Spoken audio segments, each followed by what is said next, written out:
Assalamualaikum warahmatullahi wabarakatuh. Alhamdulillahirabbil alamin. Alhamdulillahi nahmaduhu wa nasta'inuhu ala umuri dunya waddin. Wa na'udzu billahi min shururi anfusina wa min sayyiati a'malina. May yahdihillahu fala mudilla lahu wa may yudlil fala hadiya lahu. Asyhadu an la ilaha illallah wa asyhadu anna Muhammadan abduhu wa rasuluh. Allahumma shalli ala Muhammad wa ala ali Muhammad kama shallaita ala Ibrahim wa ala ali Ibrahim. Wa barik ala Muhammad wa ala ali Muhammad kama barakta ala Ibrahim wa ala ali Ibrahim innaka Hamidum Majid. Amma ba'du. Dan bapak sekalian yang saya hormati, alhamdulillah kita masih dianugerahi kesempatan hidup usia dan insyaallah berkah karena kita hadir di sini yang tidak semua orang punya kelonggaran, kemauan, nggak ada niat sehingga dalam hidupnya tidak bertambah ilmu yang dia dapat. Nah, di kesempatan yang baik ini kita akan bicara seputar ubah. Kemudian termotivasi nanti bukan sebatas di ilmu yang masih teori, tapi kita lupakan dalam bentuk menyembelih ubah. Karena nggak ada ketakwaan yang paling utama di bulan Dzulhijjah kecuali mengucurkan darah ubah.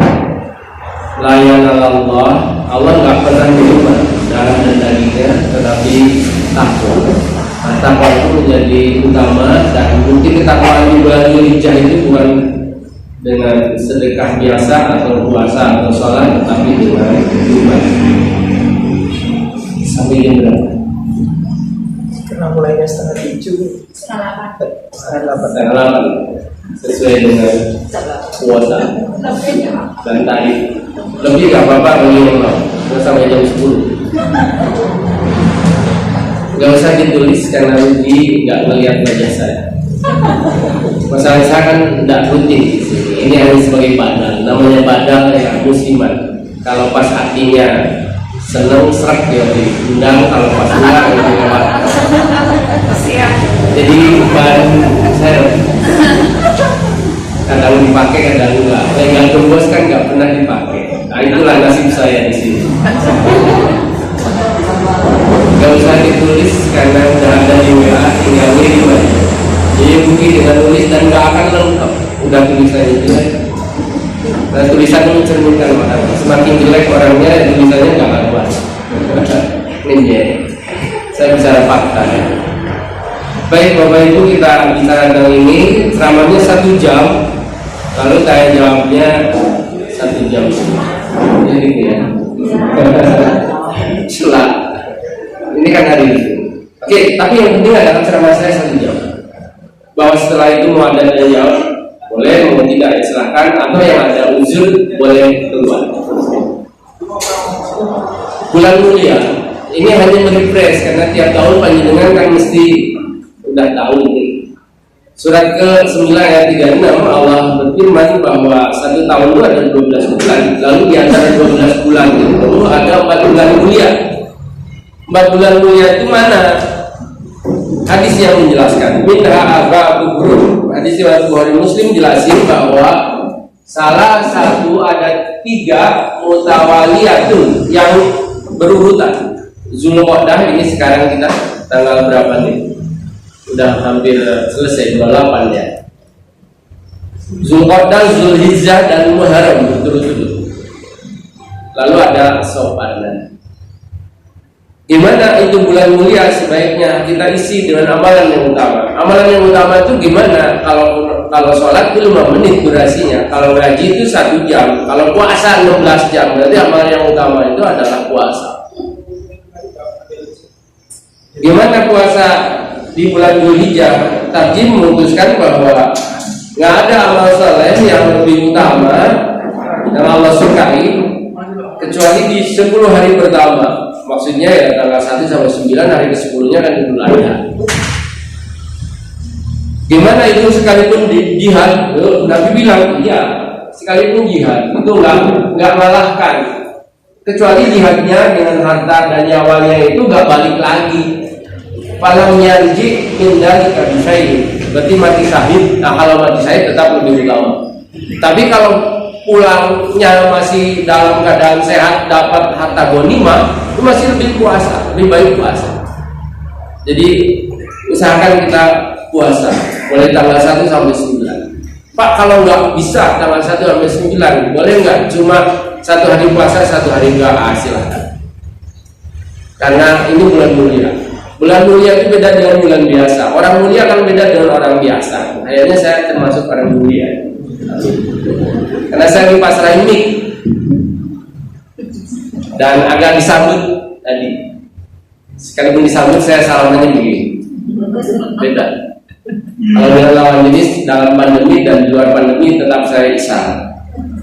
Jadi kalau dengan bapak-bapak khusus pandemi saya enggak, karena apa? Bukan saya nggak berani, tapi jaga-jaga karena taruhannya nyawa. Lek kegowo istriku saya no. Ini kan orang itu ada yang terlalu berani sehingga sembrono. Salaman juga pakai masker, yang berdekatan ngobrol. Itu kalau matinya sangit bukan sahih. Karena nekat, nggak ada istilah. Apalagi OTG, orang tanpa gejala, dirinya kuat bisa bunuh sebelahnya. Pak, apa ada ini COVID? Ada banget. Kemarin saya ngisi di Gondang lagi kan kena positif imamnya. Nggak saya mirip-mirip, selamat aja pakai, nggak lepas dari masker. Ini agak lepas karena sepertinya jinak. Sama-sama sehatnya kayaknya sih, tapi sebetulnya jenengan pakai Pak. Kalau saya pakai masker kan nggak jelas ini. Lalu murid saya kena juga di panjang, dia kena COVID. Lalu kan semua dia lalu kan teman dosen meninggal juga diselenggarakan dengan status protokol COVID-19 juga. Jadi di Panjen itu SPK jurusan Tanjungan udah nggak ada 5 rujukan, karena ada 15 yang sedang ditangani, ada 90 orang yang sedang diisolasi di Rusunawa. Yang ini udah sampai pavilion ya, Sampul ada. Semua rumah sakit udah penuh. Jadi dulu kayak jauh, sekarang dekatnya ini memang benar. Jadi bagi kita nggak terlalu berani sehingga sembrono, nggak terlalu penakut sehingga pengecut. Karena kalau kita nggak jamaah, nggak sholat, kalau ngaji sih mungkin agak berhenti nggak apa-apa ngaji. Kalaupun harus ngaji harus ada jarak, ini jaraknya kurang, agak mepet gitu. Saya senang dengan ayat Fahrudin 1,5 meter. Ini kan nggak sampai 1,5 meter. Masih ada berisiko, hanya dengan juga agak dilonggar gitu.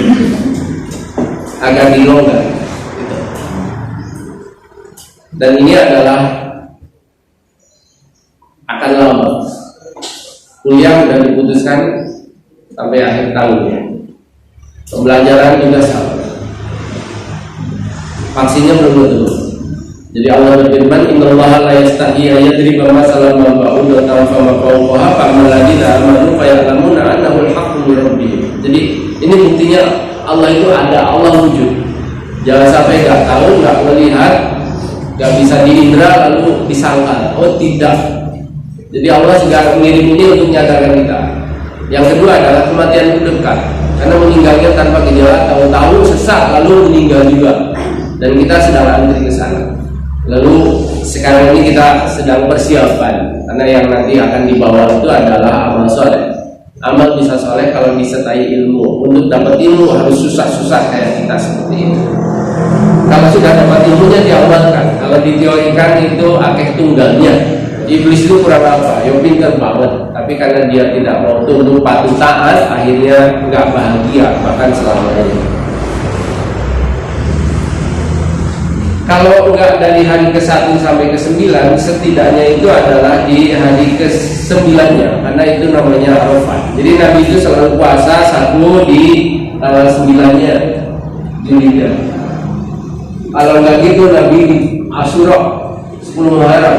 Kalau enggak gitu juga Nabi selalu membiasakan di 3 hari setiap bulan. Dan Nabi selalu di Senin dan Kamis. Jadi kalau kita ambil 3 hari berarti sebulan dapat 3. Kalau ambil Senin Kamis berarti sebulan dapat 8. Kalau ambil sehari puasa sehari tidak berarti 1 bulan dapat 12. Tapi khusus bulan mulia kita usahakan, Karena apa? Luar biasa, utamanya dilipat gandakan. Jadi ada bulan mulia, ada tempat mulia, ada orang mulia. Orang mulia jelas Nabi ya. Tempat mulia Masjidil Haram. Di situ kita sholat 1 rakaat lipatannya 100.000 kali. Jadi bulan mulia, orang mulia, tempat mulia itu nggak berpengaruh apa-apa kalau kita ini pasif. Jadi kita harus aktif mengisi dengan ketaatan, maka lipat ganda utamanya itu. Puasa Arafah itu agak spesial. Bahasa redaksi hadisnya siamu yaum, puasa di hari, bukan siamu makan, puasa di tempat. Jadi tadi mengambil bahwa Arafah itu baru puasa kalau masuk harinya, bukan masuk hajinya. Hari Arafah itu mana? Di tanggal 9 itu.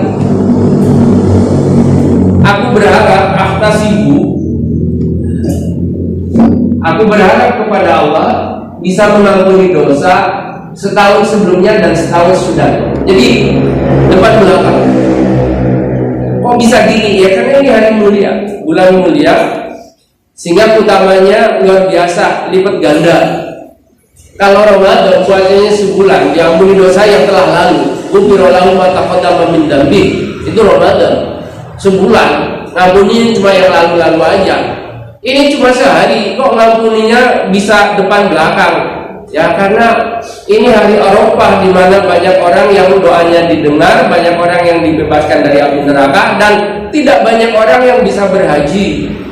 Yang bisa berhaji di sana dikabulkan, diampuni dan tidak puasa. Yang tidak berhaji boleh jadi selamanya Allah tetap ngasih kompensasi dengan puasa, dan itu mencukupi. Karena apa?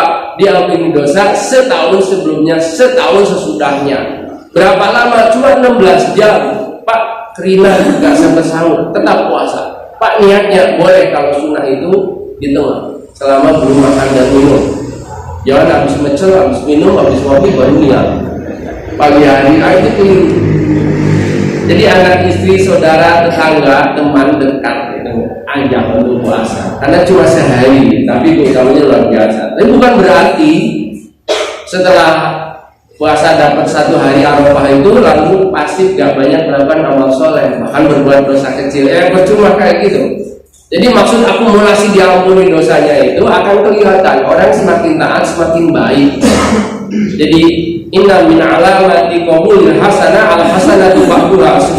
Betulnya tanda indikator orang itu diterima amal baiknya, amal ibadahnya, itu dia akan melakukan amal ibadah berikutnya, memproduksi kesalehan sebanyak mungkin. Bukan tambah kendor apalagi sampai berhenti, tapi tambah semangat lalu memburu. Nah, orang-orang pada bertanya, gimana itu Nabi ini kayak puasa apa enggak ya? Qala ba'duhum, sebagian yang lain berkata shaimun, Nabi itu lagi puasa. Wa qala ba'duhum, yang lain lagi bilang laisa bisaimin, enggak, Nabi enggak lagi puasa. Lalu akhirnya Umi Fadl itu bawain fa'arsalat ilaihi biqadahin labani, membawa semangkuk susu dikasihkan pada Nabi, bahwa syaribun, Nabi itu meminum susu itu di atas untanya. Oh, berarti ini Nabi enggak lagi puasa. Lalu diambil simpulan bahwa bagi orang yang sedang di Arafah tidak puasa, adapun yang tidak di Arafah tidak sedang haji maka tidak puasa. Itu yang pertama. Yang kedua, hadis ini mengabarkan ke kita bahwa Nabi itu selama ini telah rutin puasa Arafah. Karena haji Nabi itu kan sekali ini di haji wada tahun ke-10. Orang bertanya-tanya, ini Nabi itu biasanya puasa, paling lagi puasa. Orang lain enggak, aku ini lagi di Arafah, ini dibalik susu untuk dibuktikan ternyata nggak puasa. Dengan kejadian ini membuktikan bahwa Nabi itu hajinya memang sekali, tapi puasanya telah berulang kali jauh sebelumnya. Oleh karena itu untuk kasus puasa Arafah bukan kalau ketika haji di Arafah lalu puasa. Yang kedua, kalau nggak ada haji nggak ada puasa, nggak gitu. Ada haji nggak ada haji, ada wudu atau tidak, untuk puasa Arafahnya tetap. Karena apa? Siamu yaumu Arafah, puasa itu di hari Arafah tanggal 9. Ini menjadi pegangan. Jangan sampai kita nggak puasa karena jelas beda. Arab itu 4 jam dari kita. Jadi kalau zuhur masuk Arafah, kira-kira di sini udah jam 4. Masa mau sahur jam 4 sore? Sahur itu ya jam 4 subuh, bukan jam 4 sore. Andai kata kita puasanya tanggal 9 masuk subuh sahur, itu hukumnya masih dapat karena sorenya itu mereka masih mulai hukum. Gitu. Karena kalau sudah pernah dijelaskan oleh yang lain-lainnya, karena ilmunya kayaknya nggak jauh beda. Nah, untuk puasa Arafah itu luar biasa. Jadi tidak ada hari yang banyak mengampuni manusia kecuali ini adalah hari Arafah. Dan malaikat itu ketika itu ia berkata dan mengaminkan semua doa dari kita. Doa di hari Arafah itu makbul. Khairul doa yaumul Arafah. Sebaik-baik doa itu adalah doa di hari Arafah. Jadi yang usahanya sedang, yang rumah tangganya ada ujian, atau yang belum menikah, itu banyak-banyak doa di hari Arafah. Ketika puasa juga. Dan Nabi bersabda, "Maqul ana wan nabiyyu min qabli." Jadi ada sebaik-baik zikir wirid doa yang aku dan para nabi sebelumnya itu mengucapkan, yaitu la ilaha illallah wa la syarikalah lahul mulku wa lahul hamdu wa huwa ala kulli syai'in qadir. Saya baca di tim tanya jawab itu, ketika kita baca 100 kali, ini sama dengan membebaskan 4 orang budak. Satu budak 150 juta kali 4 berarti 600 juta.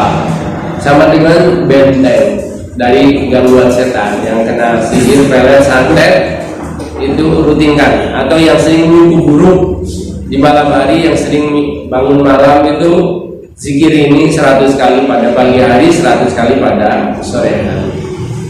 Ini juga kita bisa baca setelah sholat subuh sambil menunggu duha. Dan ini sebagai penggenap ya dari diri zikir kita. Setelah subhanallah, Allahu akbar 99, maka penggenapnya adalah la ilaha illallah wahdahu la syarikalah lahul mulku wa lahul hamdu wa huwa ala kulli syai'in qadir. Isinya adalah tahun. Ini untuk mengawali kita masuk Zulhijjah tanggal 22 hari Selasa, kita udah masuk sini. Insyaallah hari raya hari Jumat, lalu puasanya hari Kamis.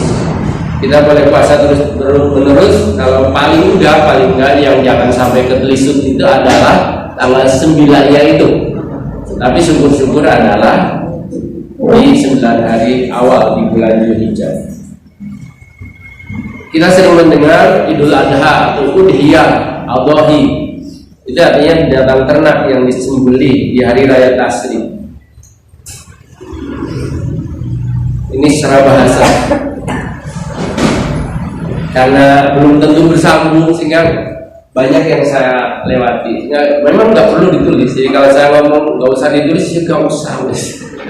Cukup WA aja. Karena nggak akan nutut. Lagian saya kadang cuma baca redaksi arti karena biar cepet. Lagi ngingatin aja sih. Karena ini ibadah maka ketentuannya harus benar. Nggak boleh kita ini berinovasi. Hewannya jelas, tuntunannya jelas, termasuk waktunya. Sering juga kita mendengar dengan kurban, korban yang kurbanan, wakirbana, dan ini mendekatkan diri. Jadi ibadah ini yang spesial itu di bulan Zulhijjah adalah Darul Kurban. Dan ini adalah sebagai bukti bahwa kita telah dikasih nikmat yang banyak, nikmat hidup, nikmat sehat, nikmat iman. Maka Allah hanya minta 2 sholat. Setelah sholat bergandeng kurban. Karena ada digandeng, lalu hadis juga agak menggandeng ini. Maka adalah saatun, siapa yang punya kelonggaran, kemampuan, keluangan di bulan Zulhijjah untuk menyembelih hewan kurban, ternyata itu orang walam yudoi nggak berkurban, falayak roban namu sholana, nggak usah nyender namu sholat, nggak usah deket masjid. Kalau nggak usah jamaah, nggak usah ikut sholat, nggak apa-apa. Deket masjid aja nggak boleh. Bagi siapa? Orang yang punya. Kira-kira orang itu pada mampu nggak? Aslinya mampu banget. Cuma nggak punya kemauan, nggak punya niat. Ya kalau buka di YouTube itu klik itu ada mbok tumi, mbok sumi yang landainya masih tanah, dindingnya masih bambu, bilik, yang ramban, tiap tahun dia kurban. Ketika ditanya kenapa, aku ingin nanti kalau mati penak, kalau meninggal dunia mudah, bahasa agamanya husnul khotimah. Jadi kalau diniatkan bisa, kalau nggak ada kemauan nggak akan pernah. Ya Pak, tahun mungkin kurbannya perasaan. Dan kurbannya agak spesial, boleh diniatkan untuk keluarga. Bahkan nanti kita telusuri menurut redaksi hadis, yang telah wafat juga bisa mendapatkan.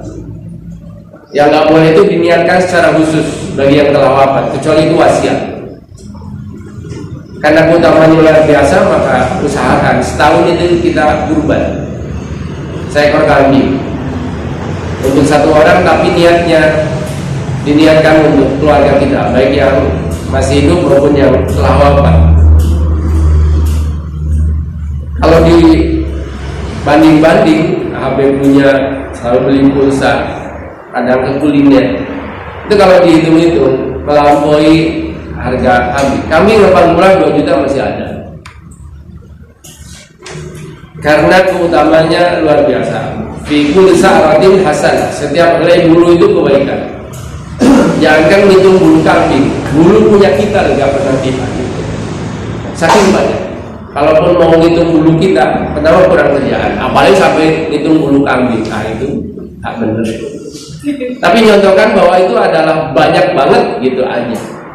Dan saya percaya, makanya kalau sudah jelas dalilnya kayak gini, maka tinggal usahakan.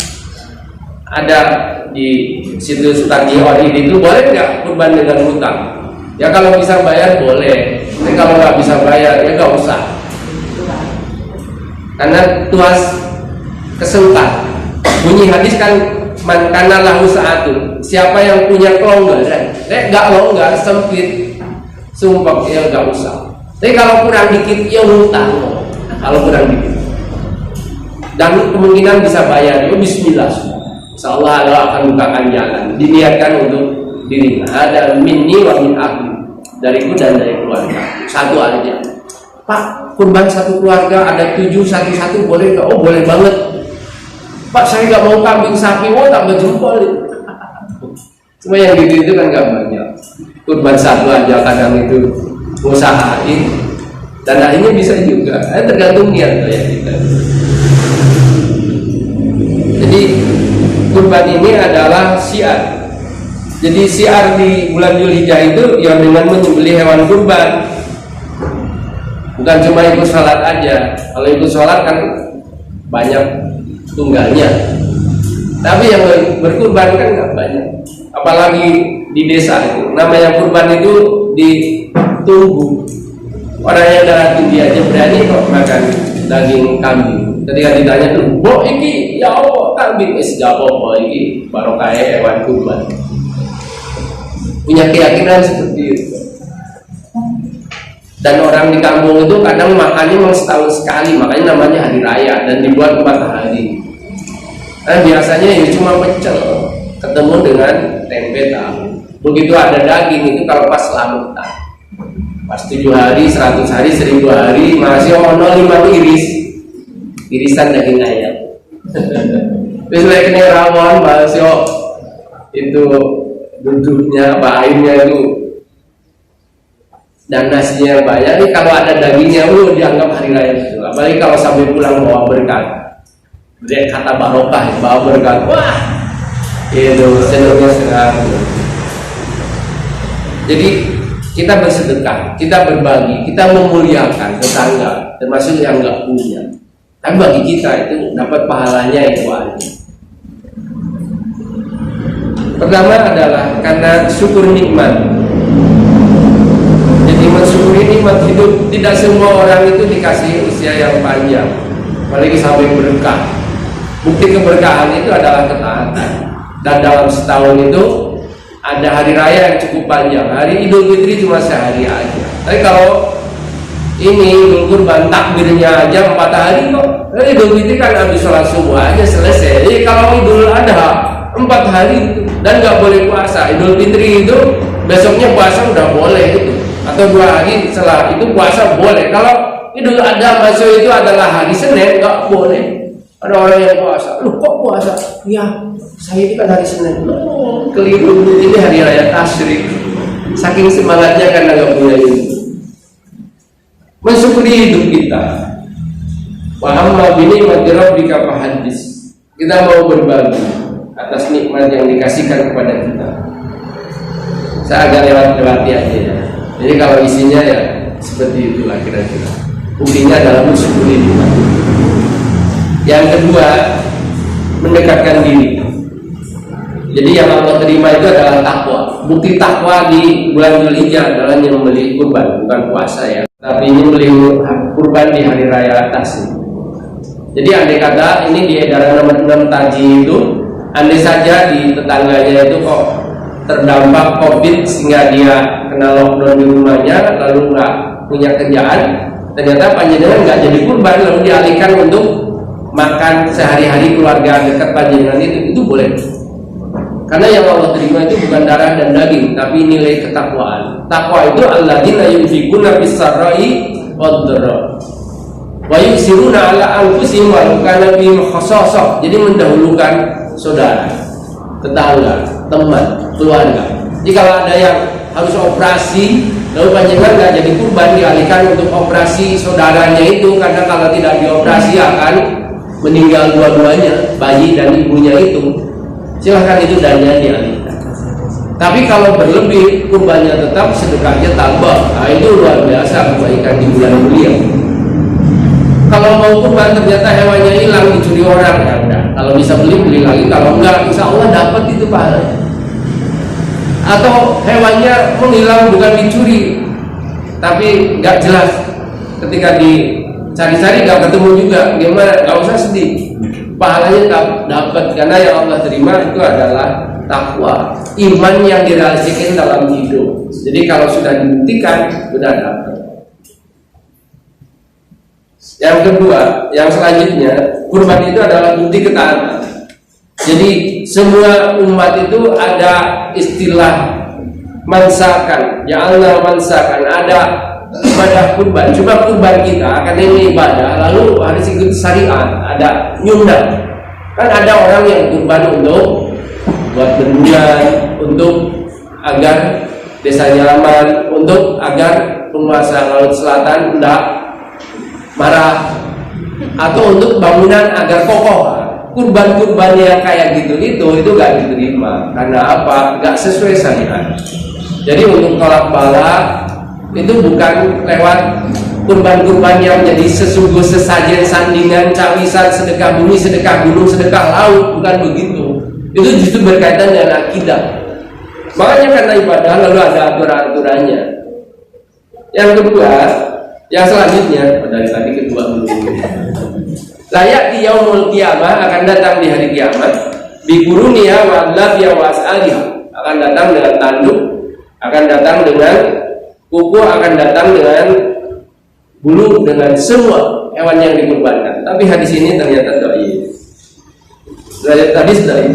Keterangannya ini. Jadi hadisnya mungkar. Yahya bin Ma'in mengatakan bahwa Nabi Abdullah bin Nabi ini dia perawi yang matruk, ditinggalkan, mungkarul hadis.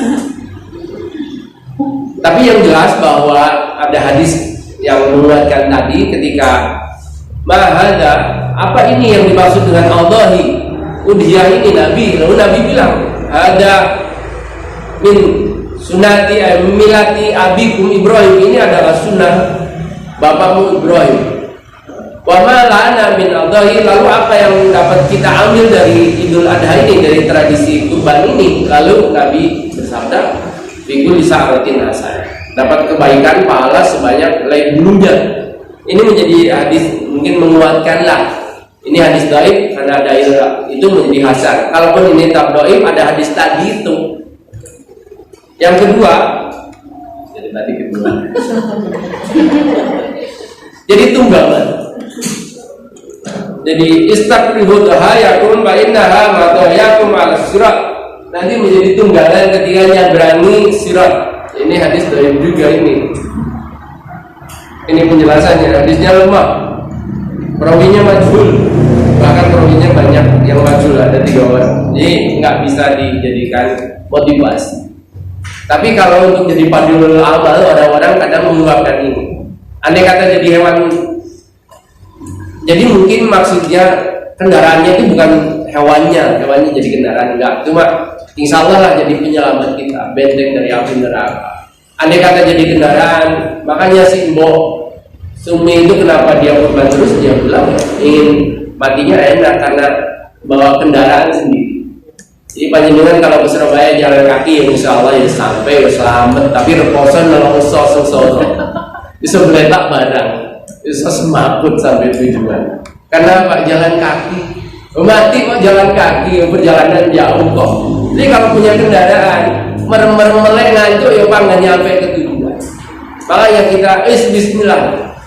Kajinya udah tua, pengetahuannya udah banyak, bahkan bosen. Aslinya kalau nggak ada kabar pahala kan nggak mau datang. Oh temanya pancet tadi.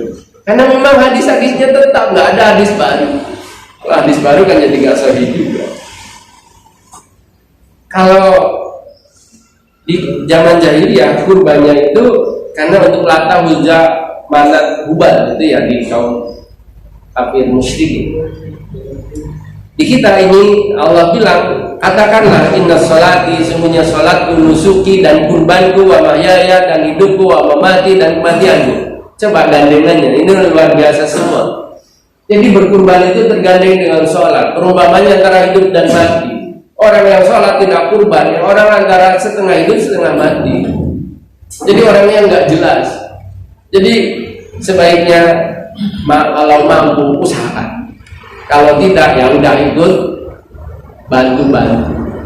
Cuma jangan berharap.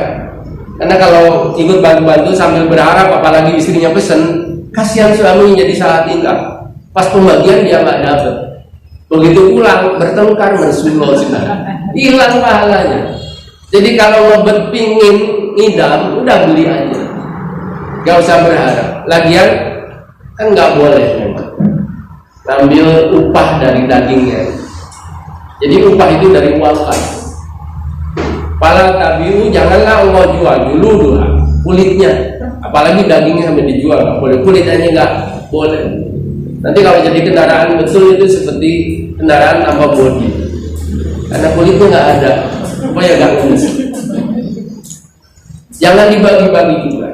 Itu ada panitia itu udah nyembunyiin, ini nanti untuk pembubaran panitia makan bareng. Itu nggak boleh juga. Kalau nggak ada amil kurban, yang ada amil zakat.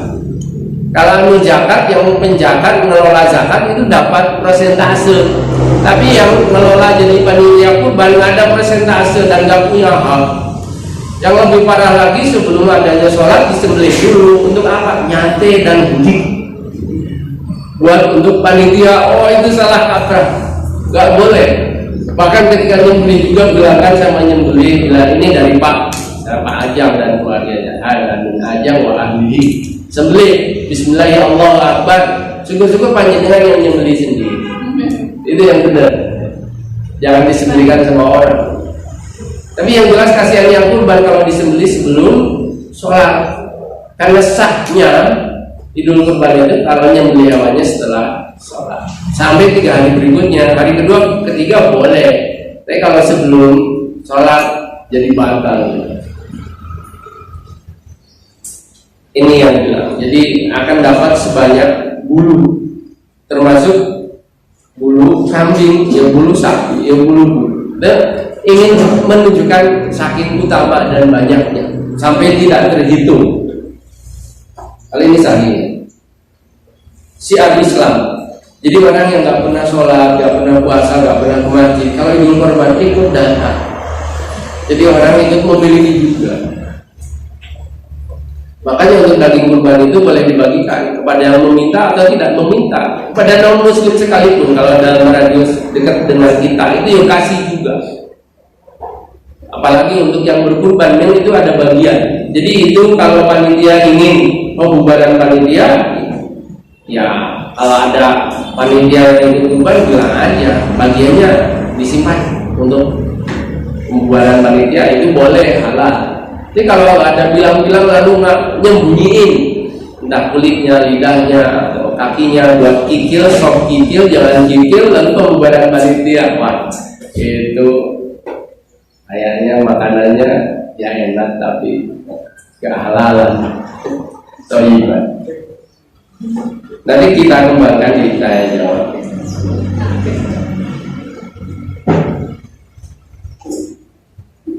Lalu tidak memotong kuku dan rambut bagi yang mau kurban. Man kana lahu dibun, man itu siapa? Manusia yang mempunyai hewan. Faidah ahala ilal Dzulhijjah, kalau masuk bulan Dzulhijjah, di orangnya itu mengetahui masuk bulan Dzulhijjah. Wala ya'khudanna min sa'rihi, jangan dia memotong rambutnya, wala min adbarihi, juga kukunya, sampai itu hewannya yudohi, disembelih. Kita mengambil kepada orangnya. Tidak apa itu, jika kalian kepada orang, bukan pada hewan. Jika engkau melihat hilal Dzulhijjah wa aroda, dan engkau ahadukum dari salah satu kalian itu ayudahi, ingin berkurban, fal yumsik an sa'rihi, maka tahanlah untuk tidak memotong rambutnya. Rambut mana aja? Rambut kepala, rambut alis, bulu mata, kelek, di bawahnya pusat, dan rambut bulu-bulu yang lain nggak perlu dicabut. Kan ada yang pakai solasi, diambilin, atau yang biasa ngerik alis itu. Kalau untuk Dzulhijjah nggak bisa. Hadis ini jelas, semua merujuk kepada yang mau kurban, bukan hewannya. Penjelasannya apa? Wadhalika ihtiraman diudhiyah batas tasabbaha bil muhrim. Jadi agar bisa mengambil kemanfaatan dari hewan kurbannya itu, kemuliaannya, keberkahannya, dan yang kedua adalah agar ada suasana nuansa ihram ketika orang berhaji. Kita nggak haji tapi di sini bisa merasakan suasana ihramnya. Jadi nggak potong rambut, nggak potong kuku, nggak potong bulu. Bagi orang, penjelasan cukup panjang. Jadi saya baca yang dikasih blog kuning. Jadi anak hadal hadis khas biman aroda ayudon faham. Jadi ini hadis menganjurkan dengan spesial hanya orang yang umum. Tapi kalau bapak itu diniatkan untuk keluarganya, ya udah keluarganya boleh juga sih, nggak potong rambut, kuku dan lain-lain. Tapi andai kata enggak, setidaknya itu adalah bapak yang berkurbannya, jangan potong. Apa ini dosa kalau tetap potong rambut? Dosa-dosa enggak, cuma kehilangan sunnahnya, kehilangan keutamaannya. Jadi kalau kukunya potong misalnya, ya udah potong aja, jangan kuku potong keliwar-keliwir, pangah nggak dipotong. Kenapa? Aku takut nanti ibadahku, kurbanku gak sah. Itu bukan syarat sah, tetap silakan potong aja. Atau ketika nyumet gasnya itu lalu nyantap bulu mata separuh, alis separuh, semua separuh, rambut separuh, kan jadi lucu ya. Ya udah potong aja semuanya. Ekstrim contoh saya itu, agar tidak terlalu kaku. Jadi kalau misalnya punya jenggotnya kena separuh, kumisnya separuh, itu kan jadi lucu kalau keluar. Dia pakai masa lepas dicopot, nanti orang, oh ini apa? Nah kalau tua kok maling ini, kok maling diternonan lawang borong. Padahal dia kaku menerima hadis ini, padahal gak gitu sih. Jadi kalau ada unsur, ya udah dibersihin aja itu kumis dan jenggot. Tapi sebetulnya potongannya ini masih ada kesempatan untuk potong rambut dan segala macam bulu. Aku bertanya kepada Abu Ayyub Al-Ansari, jadi berarti ini hadis dari sahabat ya. Karena rojul bidahi bisa ada orang yang berkurban dengan seekor kambing, lalu ia diniatkan untuk keluarganya, dan setelah itu ia makan bersama sampai semua orang merasa bahagia, senang dengan perbuatannya itu. Jadi dari ini bisa diniatkan untuk keluarga. Anna rojulu yanharu anhu an alihi baiti. Jadi Imam Malik mengatakan bahwa ada seorang yang berkurban untuk dia dan untuk diri. Jadi boleh diniatin untuk satu keluarga. Jadi Nabi itu pernah bersabda, berdoa, Allahumma taqabbal min Muhammad, ya Allah terimalah ini dari Muhammad wa ali Muhammad dan keluarga Muhammad wa umat Muhammad summa doabi. Kemudian Rasulullah menyembelih.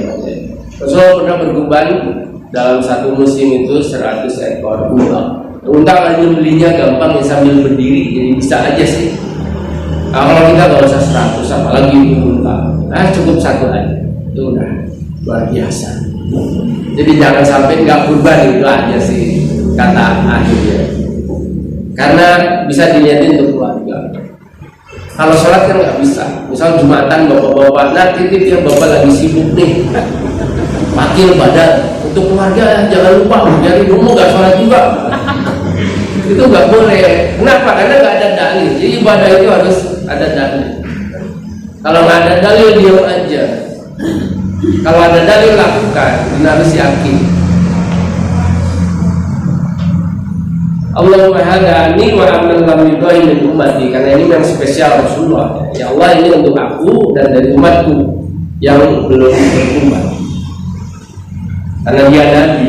Kalau kita cukuplah untuk kita dan keluarga kita. Sapi itu 7 orang. Pak, ini gimana? Umurnya beda-beda ini ya. Ada yang 3 juta, ada 2,5 juta. Boleh enggak?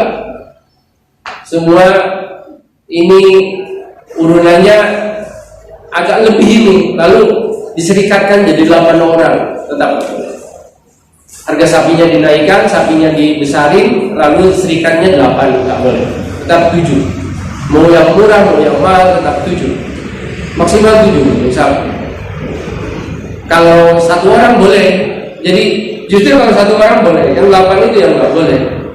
Jadi dari Abbas yang berkata bahwa Rasulullah SAW itu pernah suatu hari di dalam bepergian, lalu masuk Idul Adha, pastarokna bil baqarah sabatan wa bil ba'iri asratan.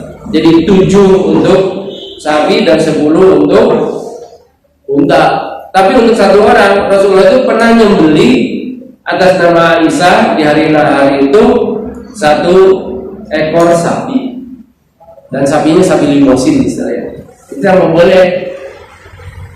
Batas minimalnya itu minim 7, tapi nggak boleh maksimal dilebihkan untuk orangnya. Tapi kalau untuk sapinya 1 sapi ditanggung 1 orang boleh. Tapi maksimal 7 orang, nggak boleh lebih. Dia udah paham sih untuk urusan ini. Lalu untuk kurban urunan gimana? Ini ada hadis yang cukup panjang bahwa kurban urunan pernah terjadi di masa Rasulullah, tapi ternyata hadisnya adalah baik. Di dalamnya terdapat 3 perawi yang majhul sekali, tidak dikenal, tidak ada orangnya, sehingga nggak bisa diterima. Jadi nggak ada istilah kurban urunan. Jadi yang di sekolah itu hanya pembelajaran, bukan kurban. Jatuhnya di sedekah. Jadi kalau mau kurban uang milik sendiri, niatin untuk keluarga, niatin untuk semua. Tapi kalau ngumpulin dulu urunan itu nggak ada seperti itu. Apa boleh? Boleh, tapi kategorinya itu adalah sedekah, bukan lagi kurban. Untuk pembelajaran saja. Apalagi kalau kurban urunan PKK, urunan RT, boleh, cuma itu bukan kurban. Jadi kategorinya adalah sedekah. Dan nggak ada contoh sih ketua RT lalu berkurban ini atas namaku dan atas nama seluruh warga RT. Itu inovasi. Dalam ibadah nggak boleh dan nggak ada tuntunan. Jadi cukuplah untuk keluarga. Makanya kalau cari badal untuk haji juga kan keluarga, bukan ustaz, bukan kiai, bukan pemimpin, bukan mutawif, bukan leader, tapi anaknya, saudaranya, keluarga lah. Keluarga itu diniatkan nggak diniatkan nyampe. Kasus Subrumah yang menghajikan saudaranya. atau anak yang memang hadisnya bilang waladun sholihun, yang berdoa aja nyampe, apalagi kalau melakukan amal soleh gitu. Pak, gimana ini istri meninggal dunia mau kurban tapi kedahuluan aja, boleh nggak saya berkurban atas nama istri? Boleh, karena itu wasiat. Ini ayatnya. Seperti yang masjid PDN kota itu wasiat istrinya ya, atau istrinya minta akhirnya dibangunin masjid. Tapi kalau nggak ada wasiat ya usah. Jadi kurban itu boleh diniatkan untuk orang yang telah wafat kalau dia berwasiat. Kalau nggak ada wasiat, ya kita nyembelih aja lalu niatkan ini untuk keluargaku, baik yang masih hidup maupun yang telah wafat. Itu silakan. Tapi secara khusus bagi orang yang wafat itu nggak ada. Tetapi kalau ada wasiat itu boleh. Tapi wasiatnya yang benar. Yang nggak boleh itu adalah kalau wasiat dalam keadaan maksiat.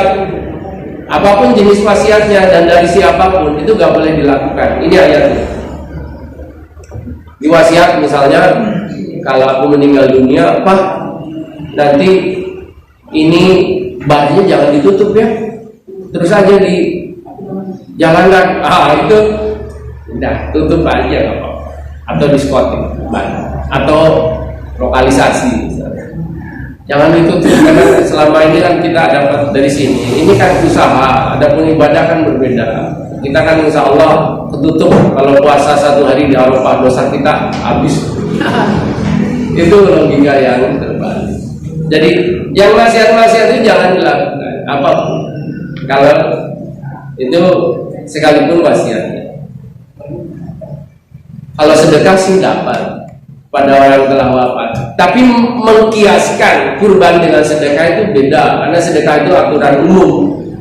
Ini ada hadis yang Bukhari Muslim bilang dari Aisyah bahwa ada seorang laki berkata, inna ummi, sungguhnya ibuku itu litat nafsaha, meninggal mendadak, walam tusi dan gak berwasiat, wa abdunnuha, dan aku menyangka lau takalamat tasadaqat, andai saja ia itu berkata maka dia akan bersedekah. Apalah ajrun, apakah dapat pahala intas sodaktu kalau aku ini bersedekah atas nama ibuku? Rasulullah bilang, na'am, tasaddaq anha, bersedekah atas namanya. Kali sedekah boleh untuk orang yang telah wafat. Jadi nggak ada masalah. Yang nggak boleh itu adalah kirim pahala. Orang mengkiaskan lagi. Baik Bapak Ibu, ada 10 menit. Kalau ingin ada yang disampaikan, silakan. Kalau wasiat itu untuk baik, lakukan. Wasiatnya kan kebaikan. Ingin apa? Kurban. Ya lakukan aja. Nggak harus cari bukti. Pertama, anaknya itu nggak mungkin bohong. Yang kedua, untuk kebaikan itu. Kecuali kalau ada tertulis itu lebih baik sebetulnya. Tapi kalau hanya baru terucap kepada anaknya lalu pas ketika itu nggak ngumpul, ya udah percaya aja terus sama saudara. Kurban aja atas namanya. Lagian kan wasiatnya hanya sekali, nggak boleh ada wasiat dirabel. Nah, Bapak ingin tolong nanti kalau Bapak wafat ya kurban tiap tahun selama hayat. Nggak benar. Jadi kurban sekali itu ya udah lakukan aja. Boleh urunan, boleh di antara anak-anaknya, dan boleh juga satu anak, dan boleh juga yang utama kan isi bapak itu kalau masih ada, kan ada warisannya. Begitu ngomong itu kan warisan belum terbagi, ambilin dulu aja, itu lebih utama karena masih miliknya juga.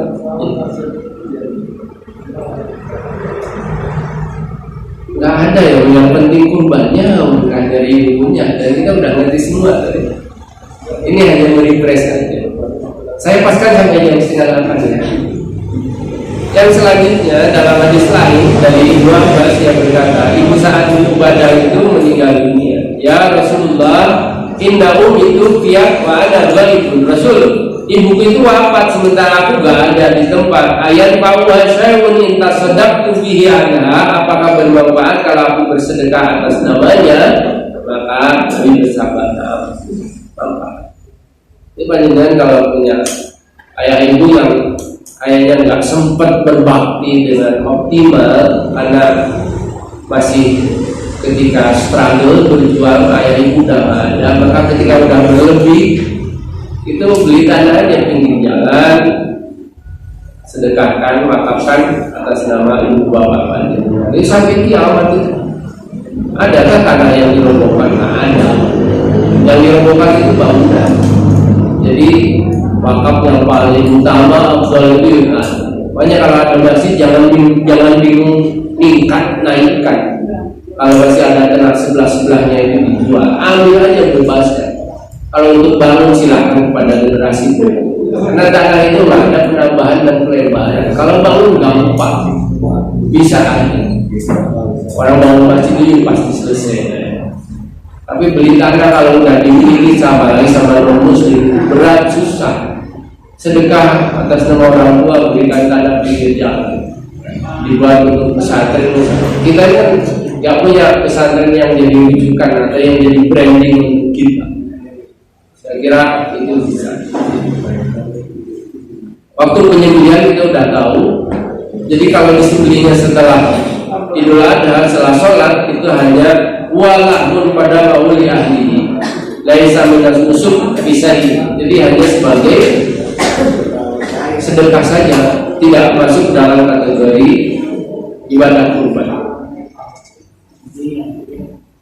Ini yang merah juga menegaskan la yudhiyanda, seseorang itu hatta yusalli kulli, sampai datangnya waktu sholat. Setelah sholat silakan. Upah penyembelih diambilkan dari kas. Wa an la utiyal jazaro minha, nggak boleh ngambil dari hewan yang dikurbankan. Jadi tukang boleh itu dikasih SOP. Bapak belum berharap ya, kurbannya ini amplop beserta isinya. Jangan amplop. Panitia yang lain sama, biar nggak bingung dapat jatah lebihan, karena nggak boleh diambilkan dari hewan kurban, kasih amplop. Masalah amplopnya dikembaliin, tentunya dengan isinya ya. Amplopnya dikembaliin dengan isinya, ambil lagi aja, masukin ke kas lagi. Tapi kalau diambil, memang profesional, karena nggak ada aturan ambil kurban. Pembagian daging kurban boleh untuk yang berkurban tetangga sebelah, tetangga kaya dan miskin, dan boleh disimpan melebihi 3 hari atau dikawinkan. Apalagi sekarang kan biologisme seperti itu, diperuntukkan untuk yang terdampak pandemi. Beda kan dengan kekah. Kalau kekah kan nggak boleh. Kalau kekah ya dimasak dan dibagi. Dan kekah itu masuk pun orang kaya itu tetap nggak boleh kekah pakai sapi, pakai unta, boleh pakai gajah. Misalnya, kekah itu panggang kambing. Dan kekah itu hanya hari ke-7. Hari ke selanjutnya itu udah bukan kekah, jatuhnya disedekah. Kullu gulamin murtahinun bi aqiqatihi biyaumi sabihi, di hari ke-7-nya. Jadi hari ke-7 itu yuhlaq wa yusamma, dicukurkan rambutnya dan dikasih nama. Pak, masalahnya ini saya belum kekah, ini pas waktu kurban. Kekah dulu apa kurban dulu? Ya kurban. Kalau pas di waktu kurban, karena kurban sudah mengakar. Kalau kekah itu jadi sunnah biasa kalau lepas dari hari ke-7. Yang sudah mengakar itu hari ke-7-nya. Jadi lepas dari hari ke-7-nya boleh, tapi jatuhnya di sedekah. Murtahinun tergadainya itu sampai hari ke-7. Kasih namanya yang baik. Ibu kalau punya nama ya udah dinikmati, itu nama pemberian orang tua, nggak usah ditambahin nama suami. Jadi nama yang belakang itu nama orang tua, binti, bukan suaminya. Ntar kalau dari suami kan nggak enak, bertumpuk nama suami, apalagi sampai 3. Jadi tetaplah percaya diri, namanya tetap milik sendiri. Bersyukur dari pemberian orang tua, sematkan nama orang tua, sekalipun namanya itu nggak keren. Kalau saya boleh pilih nama, kan nama saya itu sekarang ini Donald Trump, Ustaz Donald Trump, keren kan? Tapi berhubung ini adalah anugerah pemberian orang tua, dan nanti dipanggil di akhirat itu dengan nama pemberian orang tua, bukan nama suami, pemberian suami. Bagi orang suaminya banyak, nanti tangkat nanti. Jangan dijual daging dan kulit. Wala tabi'ul wal hadi wal adahi, jadi nggak boleh dijual. Pak, masalahnya ini kulit banyak nggak menerima. Boleh dijual, tetapi rupakan lagi kambing untuk dibagikan lagi, bukan untuk dirawat gitu ya ada. Karena kulitnya nggak berfungsi. Ini putusan kaji ya. Gitu. Mas saya kan nggak baca satu-satu, tapi akumulasi pernak-pernik seputar kurban menurut tadi. Jadi kalau kulitnya itu nggak ada yang mau, tetap boleh dilupakan. Tapi untuk disindir untuk bagikan. Tapi kalau kaki, kepalanya itu tetap ada didistribusi ya. Jangan dikumpulkan jadi satu dikasih kepada yang boleh atau dikasihkan pada ketua panitia. Itu ya benar. Lebih dari 3 hari boleh dikulkas atau dibuat sarden. Hadisnya ini. Karena udah terdistribusi semua udah pada kebagian. Hewan kurban itu kan saya mesti dapat dari mana-mana, termasuk dari tempat-tempat pengajian. Cuma dari sini belum ada. Ini di sini mengharap caranya bagus. Di sini mengharap jadi ada tempat-tempat yang saya bina itu sampai jauh nggak tempatnya, dan yang dikasih mesti sapi. Nah ini edisi catatan khusus ini. Sapi. Jadi kalau ada kambing, ada sapi, saya pilih sapi. Ada ayam, kambing, sapi, saya pilih sapi karena lebih enak sapi. Cuma juga ya. Jadi boleh disimpan kalau sudah semua kebagian. Yang nggak boleh itu adalah berkurban dengan cacat, buta sebelah, pincang, sakit, tidak ada susu, udah kuning kerontang, tidak ada dagingnya. Jadi milik kurban itu yang sempurna. Pertama itu yang akan kita dapat nanti. Buta sebelah kayak bajak laut aja, pincang nggak bisa pakai tongkat, boleh kalau sakit. Jadi buta yang jelas butanya, sakit yang jelas sakitnya, pincang yang jelas pincang, atau kurus yang jelas kurusnya. Tapi yang telinganya sobek berubah dan terpotong karena pernah itu panggung kumpul bareng timbian. Itu gimana boleh? Tanduknya patah kena habis disambung boleh, tapi mati ya, ekornya putus atau habis dikebiri, itu semua boleh. Pak, kurban dengan yang hewan betina boleh nggak kalau nggak ada lagi yang jantan? Karena betina itu kan diharapkan bisa untuk bibit bakul, tapi jantan itu biasanya lebih besar ya.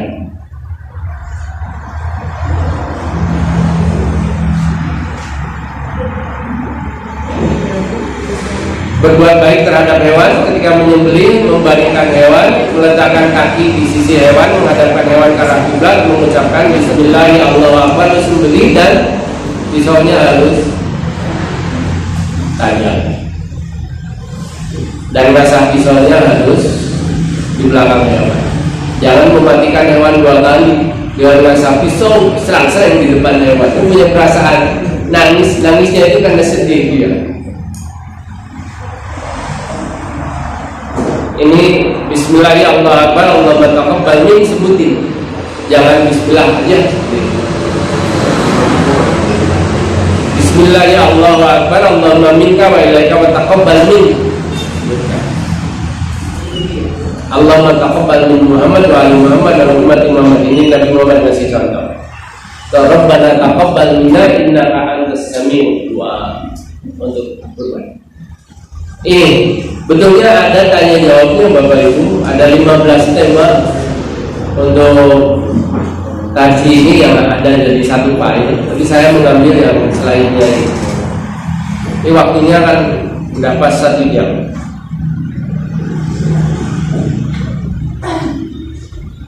Ini judulnya yang asli.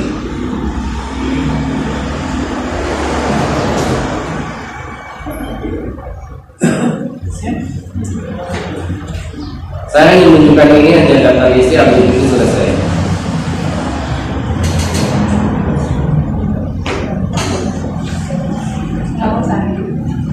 Jadi satu perintah berkurban yang ini nanti saya lewat ya. Lalu